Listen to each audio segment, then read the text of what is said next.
Vlog. Bună seara. Aici de Revelion. Ia uitați. Oh, nu mai sunt artificii, v-am păcălit. De fapt nu e anul nou. 30 decembrie, de fapt. De fapt e Crăciunul. Nu mă văd absolut. Uite, îi scriu mamei. Îi scriu Noson, da? Ia uitați, câtă lume necunoscută. Me getting out of my comfort zone. New Year's Eve resolution. Să ne întrebăm ce-și dorește în 2023. Simt că singurul băiat care funcționa e gen cel din spatele tău, dar mi-e frică rău de mai ales că vrește la telefon. Nu se vede nimic. Oameni singuri de Revelion. Hai, încep cu tine. Ce-ți dorește anul nou, Yasmin? Să fac un threesome! Da. Mai degrabă. Și să combin un tată. Tatăl meu. Ce-ți propui de anul nou? Deci este o dorință recurentă din ultimii 2 ani de zile. Îmi doresc să fiu fericită și atât, pentru că asta e important pentru mine momentan. Să fiu fericită și să mă definez, să-mi dau seama ce îmi doresc și cine sunt. Foarte frumos. Cam de 2022, așa, dacă m-a întrebat, ținem pumnii. Oare o să montez acest vlog vreodată? Oare o să editez aceste videoclipuri vreodată? Să mă asigur că nu se mai încalcă nicio regulă. Dar nu ți s-a părut totul foarte fake, foarte regizat?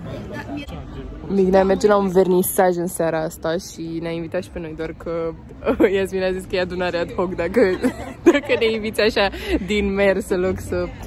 Ar trebui să primim mesaj de la Cubună. Da, gen uite, mena, azi, deci e un vernisaj atât de bun și m-am gândit fix la tine m-am gândit că tu trebuie să vii cu mine, gen doar așa. Mai inviți camera?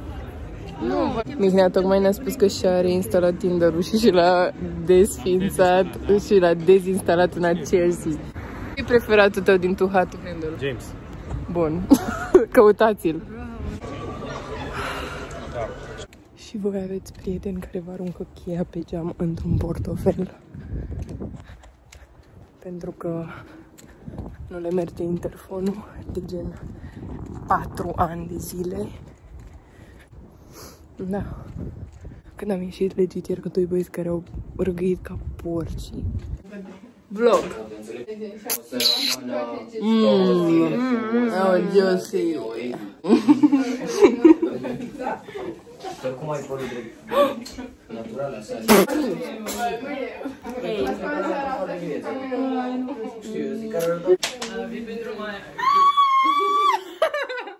Hai, eu cobor. Pa! Asta e reacția mea la zăpada de afară pe care n-am văzut-o decât în story-urile de pe Instagram. Vai de mine. Nu știu dacă îmi place sau nu. Efectiv, abia m-am trezit. Vlog pe ultima 100 de metri. Ia uitați. Mamă, ce lumină! Trebuia să închei cumva acest vlog